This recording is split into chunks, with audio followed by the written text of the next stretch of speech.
Salut la gang, bienvenue dans la semaine 115 à bord de mon espace famille. J'ai-tu dit comme faux? Oui, je l'ai dit comme faux. J'ai comme eu un petit blanc de genre, je l'ai pas nommé comme faux. Hey boy. Fait que bon dimanche matin à vous. Alors, cette semaine, là je trouve ça drôle parce que j'ai comme un peu perdu où est-ce qu'on était rendu. Faut comme je revienne dans mon cerveau. Ah ouais, fille, fais du bicycle, pédale. Merci à celui qui fait le montage puis qui m'aide pas à me replacer, c'est super. Plaisir. Bref, on fait un déplacement en fait vers. En fait, c'est comme si on avait repris la route. Un peu. Bon, oui, ça fait comme 2-3 semaines qu'on est comme un peu plus stationnaire sur des plages. Donc, on s'est déplacé en direction de Todos Santos. Todos Santos, oui. Qui est dans le fond très près de Cabo San Lucas, qui est vraiment dans le fond. Là, on vient de tomber comme du côté ouest de la Baja Californie Sud. Donc, on vient de tomber du côté du Pacifique. On a roulé comme pendant 1 heure pour se rendre à cet endroit-là. Pas tant de villages et de choses à voir sur notre route qu'on a, tu sais, au point de dire, mettons, on arrête là, non. Donc, quand on est arrivé à Todos Santos, puis qu'on a vu qu'il y avait un petit peu un cachet mexicain, pour nous, c'était super le fun, on était bien contents. Alexandre qui a réussi à trouver un spot en plein cœur de la ville, dans le fond, en fait, à 10 minutes de marche de l'endroit qui avait des choses à voir. Donc, on était bien contents. Puis les garçons étaient bien contents, eux autres, parce que c'était à côté d'un stade de baseball. Puis il y avait de l'action là le soir. Il y avait des games, il y avait des pratiques, il y avait des amis. Donc, ils trouvaient ça bien le fun de regarder ça le soir en direct de leur salon. Cuisine, slash, salle à manger, slash... Salon. Slash, place de l'école. Bref, dans la maison. Ce qu'on a aimé, par exemple, en arrivant à Todos Santos, c'est... Là, il y avait des fleurs, il y avait des palmiers, il y avait la végétation a complètement changé. On se croirait, on se serait cru en fait dans un oasis. Ben ouais, c'est comme si les autres ils savaient c'était quoi de l'eau. Ouais, ben, en tout cas, ça faisait vraiment du bien de voir la végétation, peut-être plus celle qu'on cherche. Donc, on était bien contents de retrouver cette végétation-là. Puis les fleurs, juste ça nous a remonté le moral. Et le lendemain, en fait, on a décidé de partir à l'exploration. Ce que vous voyez présentement, c'est un petit marchand, dans le fond, locaux. Là, de mémoire, c'est Fernando. De mémoire. On espère qu'on dit le bon nom, mais ce monsieur-là a tellement été gentil. Il parlait en anglais aussi. Donc, c'était le fun parce qu'il prenait le temps de nous expliquer son parcours de vie, d'où il venait, pourquoi il s'était ramassé là, dans le fond. Il nous expliquait aussi que chaque partie de son marché, dans le fond, venait d'un endroit, de différents endroits au Mexique. Donc, on a vraiment pu en apprendre un petit peu plus, en fait, du comment ça marche. C'est le côté plate parce que tous, pratiquement, pas tous, mais beaucoup parlent anglais. Mais étant donné notre niveau d'espagnol, très limité, ouais. Très limité, au moins ça nous permet d'avoir une discussion avec des gens. J'ai eu des discussions avec trois personnes marchands, ouais. Ça l'a vraiment beaucoup aidé à comprendre leur réalité. Leur réalité, ouais. C'est ça. Ils sont tous venus du mainland, comme on appelle, là, sur... En fait, ils viennent plus du Mexique qui est du côté est, dans le fond. Puis, ce qu'il expliquait, c'est que là-bas, ils gagnaient 6 $ pour la journée à faire des semences. Là, donc, il disait que c'est sûr qu'ici, avec le tourisme de la Baja, c'est sûr que c'est beaucoup plus payant pour eux, mais que le coût de vie est beaucoup plus élevé, justement parce qu'il y a énormément de touristes. Donc, c'est un avantage, oui et non, avec ce qui se passe en ce moment. Ça, c'est une autre petite boutique qu'on a faite. Absolument, moi j'ai adoré cette place-là parce qu'il y avait de l'encens, il y avait vraiment une ambiance, là, on rentrait là-dedans et là tu rentres dans la boutique, tu te ramasses sur une espèce de jardin-terrasse zen, en tout cas c'était vraiment beau, là, c'était vraiment space, pour ça qu'on a pris la peine de vraiment bisous mucho, là, quelque chose comme ça, donc on a pris la peine de vous mettre un petit peu plus d'image et là on est rentré aussi dans ce qu'on appelle le vrai marché local, en fait. Parce que les locaux, en fait, ce qu'ils expliquaient, c'est que, étant donné qu'il y a beaucoup de touristes, il y a beaucoup de gens aussi qui viennent d'un petit peu partout et qui font venir du stock d'un peu partout. Tandis que là, c'était vraiment le marché local des artisans de la place. On a aussi fait une belle activité. Moi, j'ai adoré ça. C'est un arbre de souhait. Donc, on pouvait souhaiter des vœux aux gens et là on accrochait ça dans l'arbre avec le vent, c'était tellement beau pour vrai là. Moi ça c'est le genre d'affaire que j'aime trouver en voyage, des beaux projets collectifs que j'aime beaucoup. Il y avait de la lumière, il y avait du soleil, plein de couleurs. C'était vraiment, ça a été un beau petit moment que j'ai bien aimé. Donc c'est ça. Alors, ce qu'on a fait, c'est qu'on a fait le Malecom dans le fond de Todos Santos, la plaza. On a lunché sur la plaza. Le classique, aller prendre les photos avec les lettres aussi de la ville. C'est encore là une autre boutique, en fait. C'est drôle parce que, tu sais, on fait jamais ça, les boutiques. Là, je veux dire, c'est pas quelque chose qui nous attire nécessairement. Puis là, ben, ça se trouve être une des activités à faire. C'était tellement beau, on avait l'impression d'être dans un palais royal tropical. C'était complètement un autre univers. Et à l'intérieur, il y a un restaurant et autour du restaurant, il y a des boutiques, plein de boutiques, mais vraiment... Qui sont durs sur les nerfs de parents dans jeunes enfants. Alexandre était un peu stressé parce qu'on a vu des choses, tu sais, plus que qu'est-ce que mon voyage m'a coûté depuis 3 ans. Il y avait des choses qui valaient vraiment énormément, des pierres précieuses, même les petites boutiques, là, tu voyais que c'était un autre niveau, il y avait des œuvres d'artistes, donc... mais c'était vraiment beau à aller voir. Puis les balançoires de bois qui étaient juste vraiment trop incroyables. Puis finalement, après une avant-midi à faire le tour de ce qu'il y a à voir à notre avis à nous, on s'est dirigé finalement plutôt vers la plage parce qu'on avait vu qu'il y avait la possibilité de peut-être voir des petites tortues de mer qui allaient être relâchées dans le fond le soir. Oh my God, écoutez. Mais c'est tellement dur d'avoir de l'information. C'est à quelle heure, c'est où exact, c'est quel chemin pour se rendre.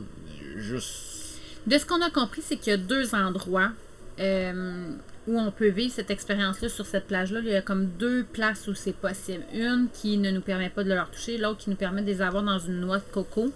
Une qui est gratuite, l'autre qui coûtait à peu près 100 pesos, qui faisait à peu près 7 $ pour avoir la noix de coco dans ses mains. Donc, quand vous arriverez sur place, sachez qu'il y a quand même plus qu'une possibilité là, qui s'offre à vous. Écoutez, moi je suis virée folle. Là. Je veux dire, et c'est pas peu dire. Non, mais pour vrai, là, moi, des bébés tortues, c'est un rêve. Et là, en plus, sur le flot, bataille de même, il m'arrive un bébé cheval au-dessus de la tête. Un peu plus, il nous marchait dessus. Je vous le dis, j'ai l'impression que je vivais un rêve. Là, comme mon cerveau ne comprenait pas. C'était juste incroyable. Il était pas trop farouche, mettons. Eh mon Dieu, non, il y a carrément un peu plus, il marchait sur Raphaël. J'ai dit à Raphaël de se relever parce qu'il était vraiment au-dessus de sa tête. C'était incroyable. On s'est levé, on l'a flatté. Puis ici, si vous connaissez pas ma blonde, ça fait 3 ans qu'elle veut voir des bébés tortues. Ouais. Puis ça fait 3 ans qu'elle veut voir des chevaux libres. Disons que c'est vraiment pas mal dans mes deux animaux préférés. Là, les deux en même temps, avec le coucher de soleil, mes enfants, l'émerveillement des bébés tortues, là, je vous dis, je me pouvais plus. En fait, je suis arrivée en début d'après-midi, puis je me pouvais déjà plus, puis je n'avais pas vu une tortue encore. Fait qu'imaginez, en fait, ce qui arrive, c'est vraiment intéressant. Juste des vrais Pro Master. Excuse Guy. Donc, en fait, quand on est arrivé, on a eu confirmation que oui. Ce que vous voyez là, l'espèce de dôme, en fait, c'est là où ils ramassent. Ils ramassent les œufs. Quand les tortues viennent pondre sur la plage, parce qu'elles reviennent toujours au même endroit ou presque, ils ramassent précautionneusement les œufs puis ils vont les mettre dans le tempo pour qu'ils restent à une bonne chaleur, pour pas qu'ils se fassent manger non plus. En fait, c'est pour aider au rééquilibre, je peux le dire, au rebalancement du fait qu'on a beaucoup chassé, tu sais, puis que l'humain, en fait, brise beaucoup de tortues, là, avec les bateaux, avec la pêche, avec la pollution de l'eau et tout ça. Donc, c'est comme pour aider à en refaire. J'ai de la misère à augmenter la population. Ouais, augmenter la population. Donc, c'est pour ça qu'ils font ça. Donc, c'est un abus non lucratif. Là. Dans le fond, ils vivent que des dons des gens. À cet endroit-là, c'était gratuit. On a vu les tortues, on pouvait poser nos questions. Après ça, ils nous faisaient comme 2 lignes sur le sable. Et là, ils mettaient les petites tortues qui étaient nées la même journée. Donc, les tortues avaient maximum, en fait, 24 heures. Puis on était hyper chanceux. Il y en avait une cinquantaine. Oui, il y en avait une cinquantaine. Je me pouvais plus. C'est pas compliqué, je me pouvais plus. Moi, je pensais pas vivre ça. Cette année, j'avais comme fait une croix là-dessus. Parce que je pensais que c'était seulement au mois d'octobre qu'au Mexique, on pouvait voir ça. Octobre-novembre. Mais c'est ça. Mais finalement, là, on est rendu fin janvier et on a pu vivre cette expérience-là. Écoutez, de voir mes enfants voir ça, moi vivre ça, le coucher de soleil, les mini tortues qui sont grosses comme une paume de main, ça en allait dans des vagues de 6 pieds. Dans des vagues qui brassaient de 6 pieds, puis qui se font ramasser, virer tout bas de côté, puis qui floup, ils partent à l'eau, puis bonne chance pour ta vie, ma championne. Ça a été vraiment un beau moment. On a été chanceux, on a vécu ça avec 2 amis incroyables aussi, là, avec Mimi et Guy. Pour vrai, là, si vous allez là, si vous êtes dans cette... Je pense que c'est... Ben, pas je pense, c'est une des plus belles activités à faire, là. Et ça s'enlignait tellement avec qui on est et tout, parce que c'était gratuit. Et on a fait un don à la fin. Les enfants sont tous allés donner un petit don à l'organisme. En fait, on était vraiment contents. Suite à ça, après, dans le fond, on a comme passé, dans le fond, un 24 heures à Todos Santos. Ouais, un petit peu plus, mais j'en avais ras-le-bol de la poussière. Ben, en fait c'est très poussiéreux parce que c'est des chemins de terre, mais il y avait aussi quelques petits chiens, parce que quand on est dans une ville mexicaine, il y a toujours les chiens la nuit qui jappent. Et Alexandre commence à comprendre la réalité des monstres de nuit des chiens. Bref, c'est correct, on savait qu'on allait se déplacer, et on avait des amis qui étaient un petit peu plus loin, à Los Cerritos, qu'on s'était fait dire qu'il était une plage incroyable et tout ça. On arrive là, et là, ok, comme encore un ha-ha moment. De un, il faisait plus chaud. Oui. De deux, c'est le type de plage pour que les garçons s'amusent et trippent solidement dans l'océan, comme du matin au soir. Et quand on arrive là, on est comme vraiment au sol, le niveau sol, et les vagues, tu vois que c'est des 10 pieds de haut au loin, c'est juste malade. Il y a des surfeurs dans les grosses vagues. Pour vrai, c'était fantastique. Et là, les enfants, eux, sont tous énervés parce qu'ils peuvent jouer des gros remous sur le bord, parce que c'est des méga vagues. Zéro danger, parce qu'il y a à peu près 2 pieds d'eau. Oui, fait que même Raphaël, en tout cas, ils s'en sont donnés à cœur joie. Là, ils ont retrouvé des amis en plus, donc on était avec encore les 2 familles, là, Odyssébus et la vie en VR à travers l'Amérique. Donc, puis là, la première journée, il y en a un de la gang qui avait pris un cours de surf. Oui. Puis il y avait le restant de la planche pour la journée. Fait que les garçons ont pu tester vite. Puis le lendemain, on a décidé qu'on en louait une. Pour la fête à Gabi, pour la journée au complet. Ouais. Parce que Gabriel est un fervent de surf. Là. Il en a fait quand même 2 fois là, avec sa marraine là, dans des bassins privés, c'était fait là, au Québec. Fait que vous comprendrez que c'est pas vraiment la vraie expérience, mais que c'est notre seule façon, nous, au Québec, d'en faire. Et là, il a fait « Hey, ma maman, pour ma fête, je suis très prête. » Fait qu'on en a profité parce qu'on était à 2 jours de son anniversaire. On a dit hey, « Go, on loue la planche, à fond la caisse, c'est parti. » Puis c'est vraiment, c'est pas dispendieux. C'est comme 15$ US.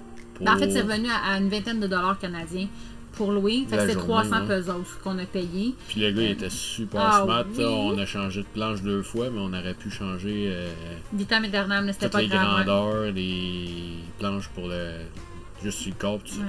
Ouais. Quelle fierté de voir les petits minous, là, tu sais. Ben oui, c'était super. Ils ont réussi à tous se lever, hein. Bon, papa, maman, eux autres se sont pétés à gueule, mais les enfants, eux autres, se sont levés les 4. C'est vraiment extraordinaire. On a réussi à se lever, nous autres aussi, mais on n'a pas filmé. Moi, j'ai mangé du sable. Toi, t'as réussi à te lever? Moi, la veille. Ah, ok. Moi, j'ai pas réussi. Moi, je me suis juste pété à gueule. Ouais, avec quelques équimaux.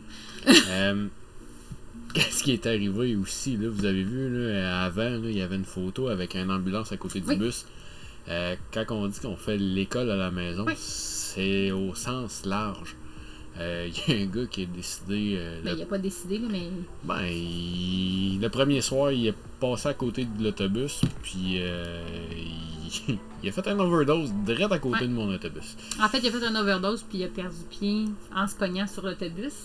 Donc, Dominique a entendu un bruit, il trouvait ça étrange. Finalement, on se rend compte que là, il y a 2 autres personnes qui sont en train de l'aider, ils comprennent comme pas qu'est-ce que le gars fait coucher quasiment autour de notre maison. Bref, on sort dehors, on aide pour se rendre compte que c'est ça. Le gars fait un overdose et quand on vous dit qu'on a énormément changé dans notre processus de parentalité, d'école, il y a un des gars qui était sur la scène, en fait, en train d'aider la personne en difficulté, puis il nous a dit tu devrais peut-être aller fermer les rideaux, tu sais, puis empêcher les enfants de voir ça, puis ça. Puis j'ai fait, ben non, on fait l'école à la maison, fait, ça va être une belle occasion de parler des drogues. Et comme des faits, quand on est rentré, après, on a couvert ce sujet-là qui nous aurait peut-être pas été emmené avant l'adolescence fort, ou peut-être même jamais. Donc, on a parlé du fentanyl, même nous, on a appris énormément parce que, c'est ça, à moins d'avoir le médicament, là, il y avait comme rien à faire, puis espérer juste que le gars reste avec nous jusqu'à temps que les secours arrivent. Ça s'est quand même bien fini. Là. Oui, ça s'est bien fini. Il a pris connaissance, puis il est parti en ambulance, pareil, pour un check-up, mais c'était bon pour nous aussi, tu sais, on voyage, tu sais, le numéro d'urgence, ben au Mexique, ça change, c'est pas toujours le même numéro, donc on a appris ça, le fait d'avoir de la difficulté dans nos langues, tu sais, je pense que c'est quelque chose que j'aurais aimé savoir finalement. Je m'en fous de dire bonjour, bonsoir, mais d'être capable de demander à quelqu'un qu'on a besoin d'aide, bref. Puis on a eu changement complètement de sujet, parce que là, je suis TDAH à côté, mais c'est parce que là, je vois la baleine dans l'écran. On en voit des dizaines et des dizaines sauter au large, frapper dans l'eau, éclabousser. Sauter, là. Au complet de l'eau, c'est incroyable. C'est très dur à attraper, par exemple, à l'écran, mais Alexandre, il était capable d'en attraper au moins une, qu'on la voit bien, on la voit descendre, on voit vraiment son mouvement, la queue et tout. Donc, pour nous, là, c'est la même chose que quand on avait vu nos orques. Là, mon Dieu, qu'on trouve ça beau puis qu'on était émerveillés de voir ça. Là. Promets pas qu'on va en pogner d'autres. Mais on essaye fort. On essaye bien fort. Bref, ça a été un super beau moment. C'est ça, En fait, c'est drôle parce que dans notre semaine, il s'est passé un paquet d'affaires toutes décousues. Quand on vous raconte, des fois, je suis comme, mon Dieu, il n'y a rien qui se tient ensemble. On a parlé de fentanyl, on a vu des baleines, on a bébé. Mais c'est vraiment notre réalité. On était vraiment contents aussi à Los Cerritos. On s'est placé comme dans une rue un petit peu plus à l'arrière de la plage. Il n'y avait pas de bruit, pas de son. On dormait vraiment bien. Ça, c'est vraiment un point intéressant, par exemple, de la Baja. C'est souvent chaud le jour, puis frais la nuit. Il n'y a pas de maringouin, il n'y a pas mouillé depuis je ne sais plus combien de jours. Fait que c'est sûr que pour nous, ça, c'est quand même des points très avantageux. Là. Nous autres, il n'y a pas mouillé depuis le 13 décembre. Oui, fait que c'est vraiment des points très intéressants là, à ce niveau-là. Est-ce que c'est un endroit qu'on referait? Non. Nous, la Floride passe en avant de ça. Mais je vous dirais honnêtement... Côté facilité de stationnement, c'est bien avant la Floride, mais est-ce que ça vaut la distance? En fait, c'est qu'on a vraiment découvert et compris qu'on veut un voyage de connaissances. Donc, il faut qu'il y ait des expériences pour qu'on puisse vivre de la connaissance puis apprendre. C'est là où on ne trouve peut-être pas notre compte. Après cette magnifique plage-là, qui est dans le fond la plage de Cerritos, la Playa Cerritos, Cerritos, oui, c'est correct. On s'est déplacé. En fait, on a poursuivi notre chemin parce que l'anniversaire à Gabriel s'en venait. Donc, on a rejoint les amis pour être vraiment, en fait, les 3 véhicules collés. Donc, on termine notre semaine à Cabo San Lucas, sur une plage où on vit, dans le fond, encore avec d'autres familles pour célébrer l'anniversaire des tout jeunes, en fait, des petits boys. On a deux petits garçons à célébrer la semaine prochaine. Donc, on termine notre semaine sur ces belles aventures. Regardez ça, on est complètement en avant de la plage. Et à notre arrivée, 2 chevaux sur la plage, sauvages. Écoutez-moi, pour vrai, juste ça, moi, je capote. Je capote, là. J'ai une photo avec un cheval à côté de mon autobus. Je capote. Ça, c'est des moments pour moi qui sont magiques, là, qui sont incroyables. Et c'était beau parce qu'il y avait comme des dunes de sable aussi. C'est une plage qui a plus de roches. Et il y avait comme des dunes, des pointes de sable dans l'eau. Donc, les enfants, ils en ont profité. Ils se sont comme cachés dans un petit triangle de sable pour se baigner. Ben, tu sais, en fait, il n'y a pas de resort de bâti ici, vraiment juste parce que c'est un wash. S'il mouille vraiment beaucoup, l'eau... C'est comme le fond de la rivière, en fait. Ouais, c'est ça. Fait que, bref, c'est notre semaine cette semaine. On est content de vous avoir vu encore avec nous autres. Restez avec nous autres la semaine prochaine. On découvre le reste de la Baja Sud et Cabo San Lucas. Fait qu'on vous laisse là-dessus. Bonne semaine, la gang. Merci d'être là. Ciao, ciao! Ciao!